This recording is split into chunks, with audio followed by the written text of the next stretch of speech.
Welcome aboard. It's Captain G with another Global War 1985 Killing Fields episode 6.2 U.S. Pacific Command turn. All right, so we're going to jump right into it. I have no housekeeping from Admiral Seabass's Soviet turn, nor are we doing any repairs, so we're going to go straight to tech. We're doing 4 technologies, back to using our Ronald Reagan dice on precision guided munitions. We're at stage 2. We need an 8 to move to 3. Our Nancy Reagan dice, number 4 is advanced SLBMs. We're at stage 3, so we need an 8 to finish. Number 11 is advanced sonar, which we've gone for I don't know how many times. We've yet to hit on it because we started at stage 2 and we're still at stage 2. So let's look for a yellow 8, shall we? And then number 13, advanced manufacturing. We're on stage 3, so we need an 8 to finish. So Nancy and the blue, we're at stage 3 on the 2 of those. So let's hope for an opportunity to finish them.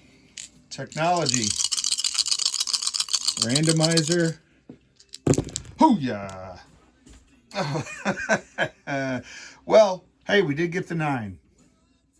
We did get a 9 on the yellow dice. That's 11. So that does move advanced sonar from 2 to 3. So we're now at stage 3 on advanced sonar. All right. Disappointment, but let's hope that's the only time we're disappointed this turn, and may all of our attacks be good ones. Speaking of which, well, nope, not yet. Let's purchase units. So we came into this turn with 24 IPP.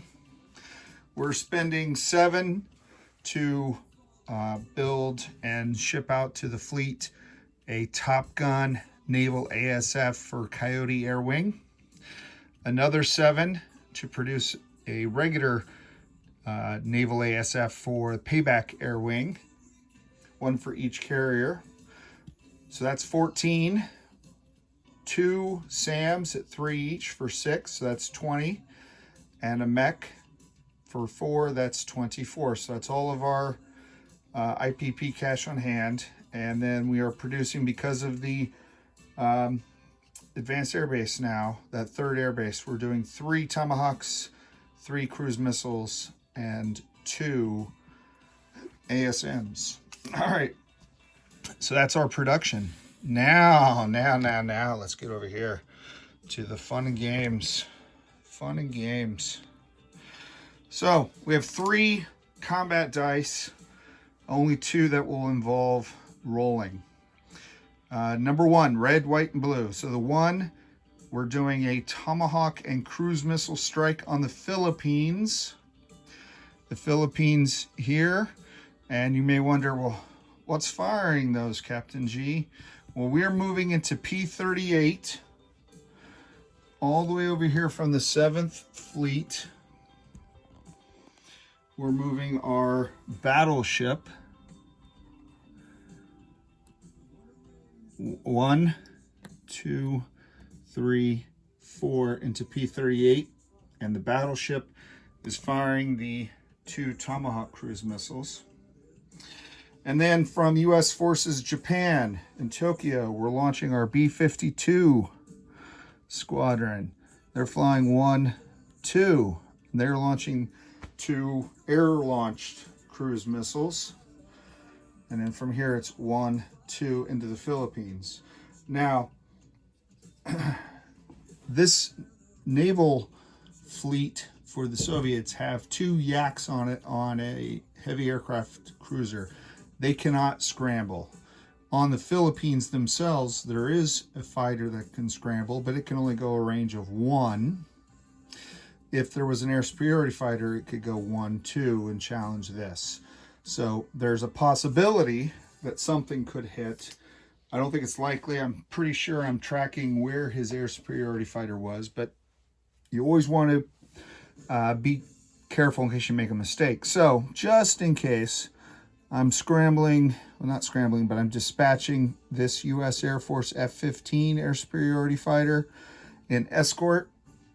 And then from the same 7th Fleet, from the America and the Independence, 2 squadrons of F-14 naval air superiority fighters flying the path. They can move the same path that the battleship went. Oh, there we go. 1, 2, 3, 4. They take this northern path if they like. So that's a good habit to get into. Just when you think you've covered all the angles, your opponent may say he's going to scramble. So that's what I allocated, and Admiral Seabass did say yes, I don't have any scramble. So, but I wanted to just outline, always be prepared, right? And the Boy Scouts, not just the Navy. All right, so that is the cruise missile attack on the Philippines and those escorts. These 3 anti-ship missiles are also firing from P-38. And what launch platforms are you using there, Captain G? Well, let's go back to the 7th Fleet, shall we? I have a Ticonderoga guided missile cruiser that is going to go 1, 2, 3, 4, using, again, the same shipyard that the battleship used. And it's going to launch an anti-ship missile. And then these 2 Los Angeles class submarines moving from P-42, P-48-1, P-39-2, P-38-3. And spoiler alert, I'm sending the whole 7th Fleet down here afterwards, so I'll clean all that up in non-combat. So I'll have 2 LA class submarines and the cruiser firing anti-ship missiles. And from our Naval Warfare Command Center, we've dispatched a spy satellite to give us targeting solution on the Soviet fleet. So we'll be able to do target select. Number 3. All right, so what's number 3 over here? We're not rolling dice, but we are dispatching a number of ASW assets, and that's a combat move. So I could have made this cleaner, and I apologize for not doing that. So I told you that the 7th Fleet is moving over. On the 7th Fleet card, and this is essentially a mix of combat and non-combat, quite frankly.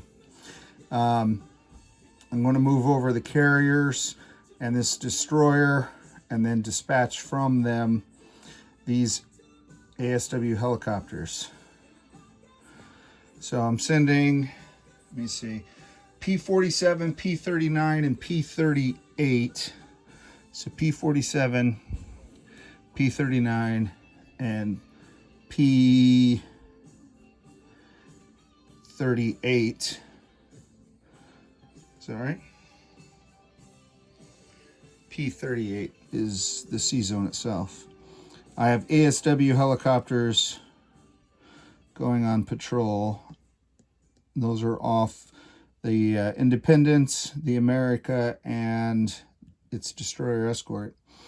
And then the S-3 Viking in patrol here on P-30. And then off Japan, these former Japanese Maritime Self-Defense Force ASW helicopters with the Coast Guard flight stand marker going off, one each. Try to prevent any movement by those subs towards the U.S. fleet. Okay, so no dice roll, but that's just a combat movement. So let's get down here and let's talk about the first combat. So these combined 4 cruise missiles are coming in. There are 2 now SAMs, unfortunately. He augmented his defenses just in time. So each one's going to launch 3 missiles because there are more than 3 targets. So that will be 6 AMD dice. So 6 AMD. AMD is at 4, so we're going to have 2, 4, 6. 6 AMD. He's looking for 4 or less. We are looking for 5 or more, right? We want those to miss. Let's see how he does. Okay. So here's 1, 4. So we did get 1 hit. I got a 9, a 6, an 8, an 8, a 5. But 1 hit. So we'll lose 1 regular cruise missile. Shot down by Soviet anti-missile defense. And that means we have 1 cruise missile and 2 Tomahawk. Tomahawk State cruise missiles, as a friend of ours refers to them. I think that's a quality piece of meat. Not sure, but I'll take his word for it. So 5s, and the black is a 5, and the money dice, the green and gold, those are my 6s. So let's see how we do. Oh, alas, 12 and 8, those miss. So we only got 1 hit, and sadly 1 hit on the Philippines.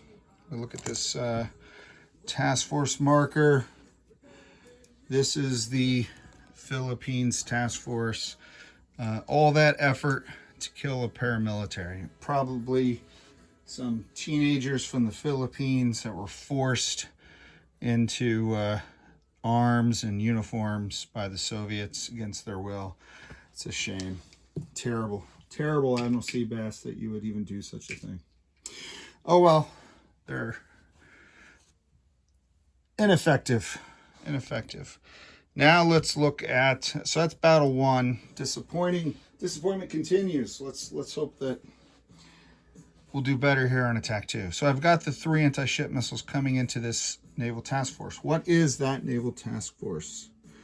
So let's revisit that. Let's move the fleet to where the Philippines battle group was. All right, so here he's got 2 destroyers, 1 frigate, 1 cruiser, 1 battle cruiser.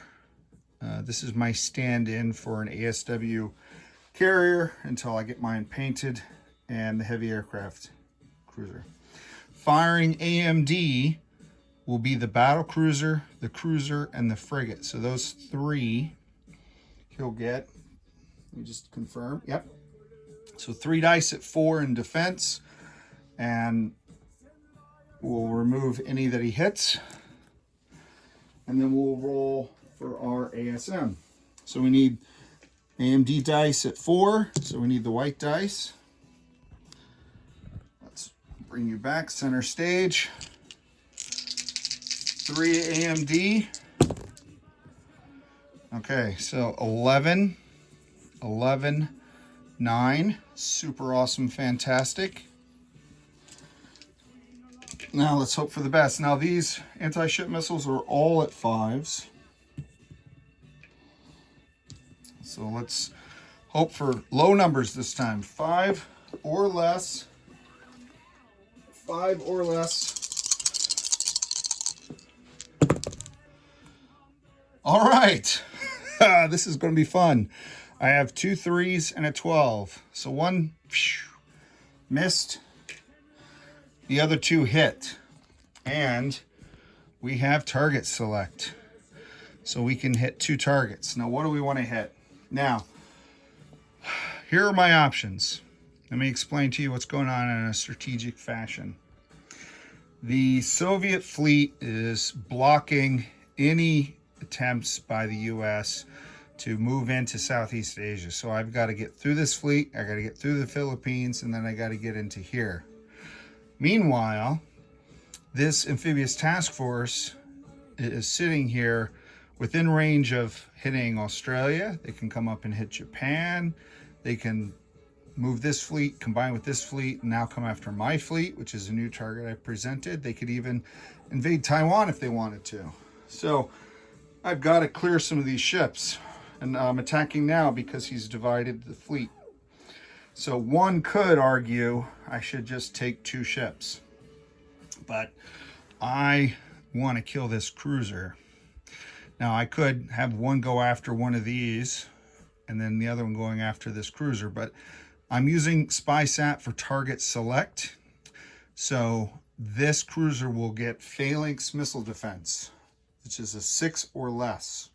If you watched Operation Patriot games, you saw this with Flak 88 when he was dropping a ton of nuclear ordnance on the U.S. fleet.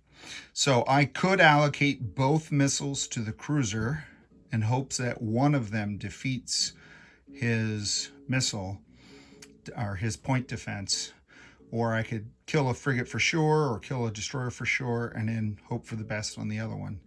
But I'm going after that cruiser because I don't want to damage a ship. That doesn't do me any good. I want to kill a ship. So I'm sending 2 missiles, both target select, at his cruiser. All right, so that's the decision. Those are the factors that weighed into that decision. He now has the 6 dice, the money dice, gold and green, 6 or less for phalanx defense. So 1 to 6, he hits the missile. 7 to 12, he misses, which means the missile hits him. All right, so I'm looking for high numbers. Admiral Seabass is looking for low numbers. We're going to roll them both because the missiles are targeting towards that cruiser. They can both hit, they can both miss, or one of each. I cannot change the targets now. Here we go. All right, I got a 12 and I got a kilted one, but it doesn't matter. The 12 means this missile missed. This was probably a miss, but it doesn't matter. This hit him. So that cruiser goes down. Oh, that was exciting. That brings me much joy. And there was much rejoicing, and we ate Sir Robin's minstrels. All right, so I'll remove that spy satellite and bring you back here. That resolves this combat. And seems like a lot of effort just to kill one ship, but I'll take it. All right. So, do you agree? Did I make the right decision? Should I have killed something else? Please feel free to comment and let me know what you would have done in that situation, because I'll probably play this again and I could use the advice. All right, so now I'm going to do some non-combat. I'm going to clean up the fleet here because first thing I'm going to do is land the air. And let me make it so you can see kind of what's relevant. Okay, so the B-52 has a ton of space and it's going to fly back to Japan.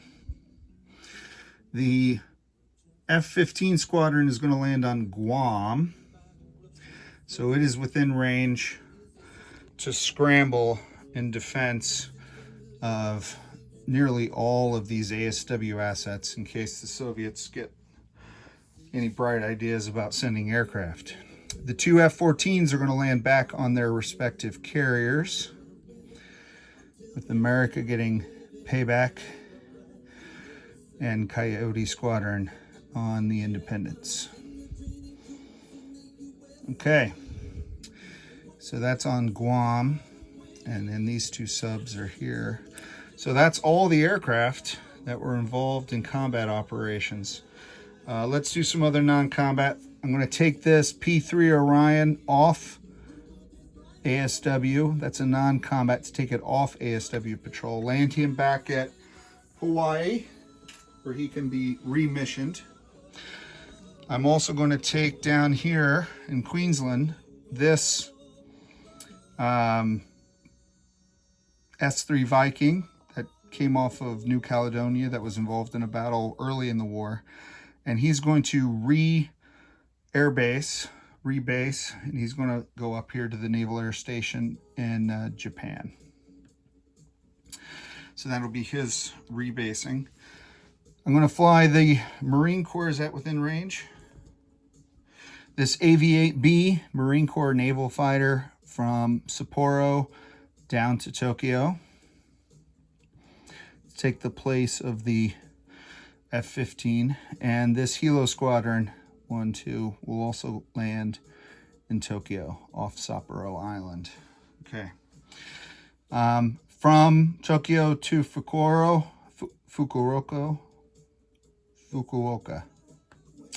I'm going to move the SAM down and the other 2 mechs.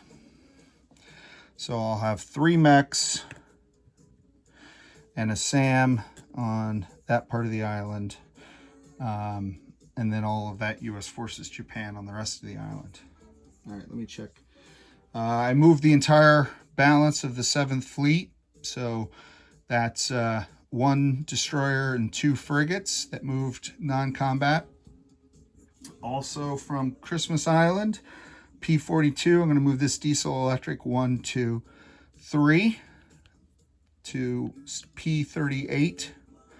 So I have 2 Los Angeles class nuclear attack boats, 1 diesel electric, and then the 7th Fleet there with the F-15 on Guam.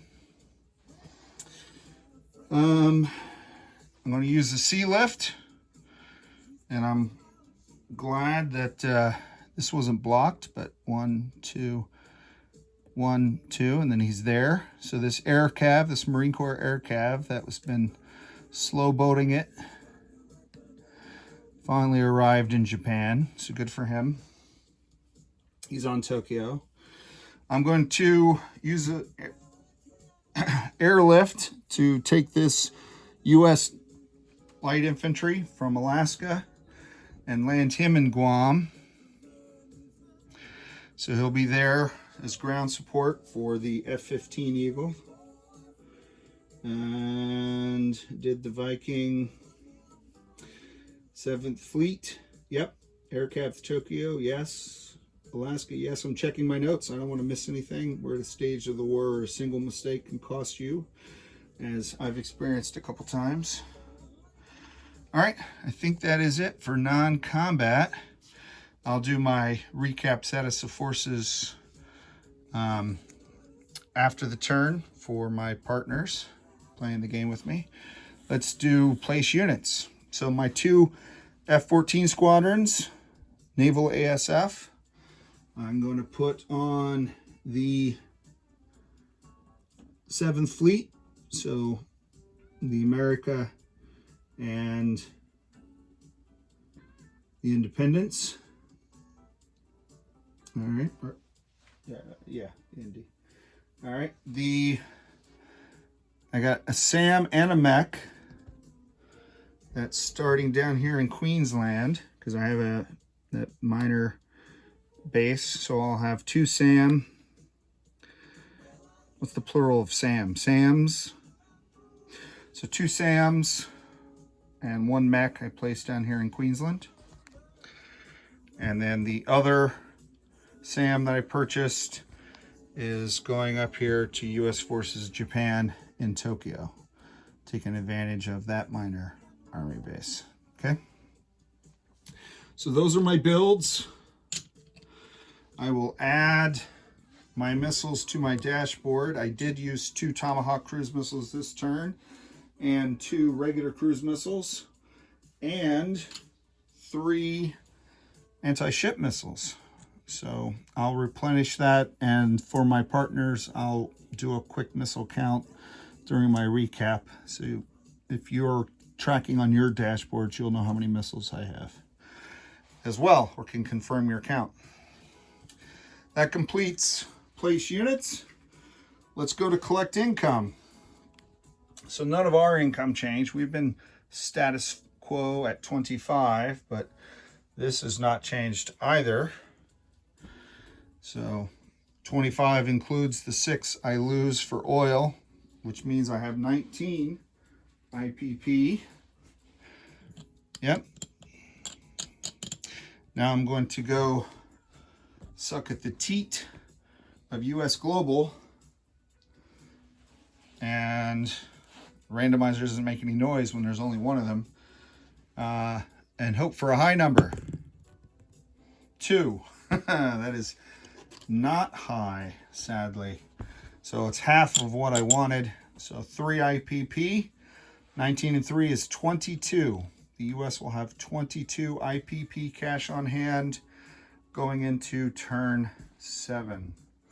I will now turn it over to my fellow enemy of my enemy, playing People's Republic of China, Ozark Outpost. This is Captain G, over and out.